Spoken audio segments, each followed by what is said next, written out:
कटो पण सत्य. मला काय त्याचं. History repeats itself.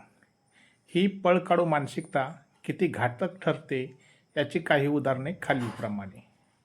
सन 2000 शिक्षण सेवक योजना.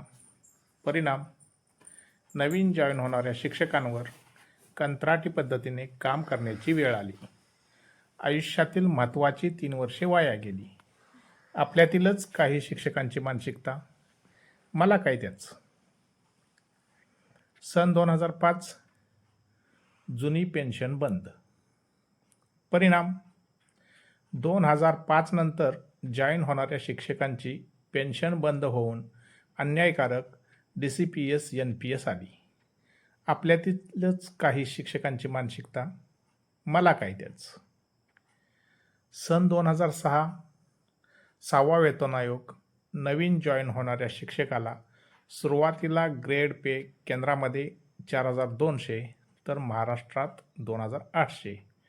परिणाम: नवीन जॉईन होणाऱ्या शिक्षकांचे 1400 रुपयाचे नुकसान. आपल्यातीलच काही शिक्षकांची मानसिकता, मला काय त्याचं. सन 2006 शिक्षक संवर्ग सोडून इतर सर्व कर्मचाऱ्यांना 10, 20, 30 वर्षांची आश्वासित प्रगती योजना. परिणाम: शिक्षकांना मात्र तीच ती जुनी चट्टोपाध्याय योजना, त्यातही 12 वर्षानंतर वरिष्ठ आणि फक्त 20% शिक्षकांना निवड श्रेणी. आपल्यातीलच काही शिक्षकांची मानसिकता, मला काय त्याचं. सन 2009-10 RTE कायदा लागू. NCTE मार्फत TET बंधनकारक. परिणाम: जॉईन होणाऱ्या शिक्षकाला D.Ed. B.Ed. असूनही TET पास होणे बंधनकारक झाले. आपल्यातीलच काही शिक्षकांची मानसिकता, मला काय त्याचं. सन 2016 7वा वेतन आयोग. परिणाम: फिटमेंट फॅक्टर ठरवताना व ग्रेड पे वगळून लेवल बसवताना शिक्षकांवर अन्याय. तसेच प्राथमिक शिक्षक, वरिष्ठ श्रेणी प्राप्त शिक्षक तसेच पदवीधर शिक्षक यांची वेतन श्रेणी निश्चित करताना वेतनात मोठी तफावत निर्माण झाली. आपल्यातीलच काही शिक्षकांची मानसिकता, मला काय त्याचं. सन 2015 ते 18 शिक्षण खात्यातील वरिष्ठ पदे खात्याअंतर्गत न भरता थेट MPSC मार्फत भरण्याचा निर्णय. परिणाम: शिक्षकांना मिळणारी पदोन्नतीची संधीच हिरावून घेतली गेली. B.Ed. पदवी मिळवण्याचा काहीच फायदा उरला नाही. इतर क्षेत्रात जसे त्याच विषयांचे पदवीधर हवेत, उदाहरणार्थ वैद्यकीय, अभियांत्रिकी, तसे शिक्षण क्षेत्रात मात्र नको. आपल्यातीलच काही शिक्षकांची मानसिकता, मला काय त्याचं. सन 2025 सुप्रीम कोर्टाचा निर्णय.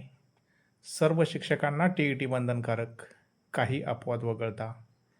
परिणाम: अनेक शिक्षकांना नोकरी जाण्याची भीती, नैराश्यात वाढ, भविष्याची चिंता वाढली.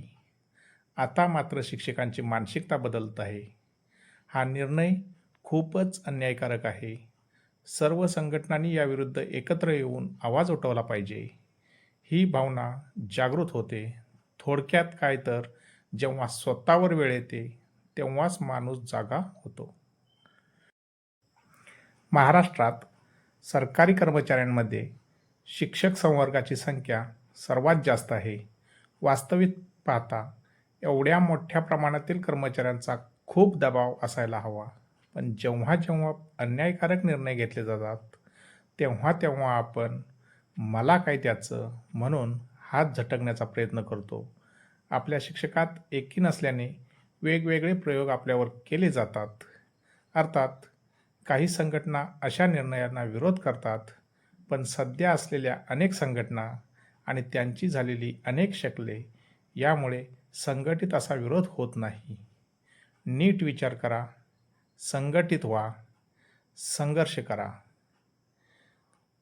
शिक्षकांच्या मोर्चामध्ये सहभागी व्हा. शासनाला आपली ताकद दाखवून द्या. धन्यवाद. यासारख्या माहितीपूर्ण नवनवीन व्हिडिओसाठी माझ्या चॅनेलला लाईक, शेअर आणि सबस्क्राईब करायला विसरू नका.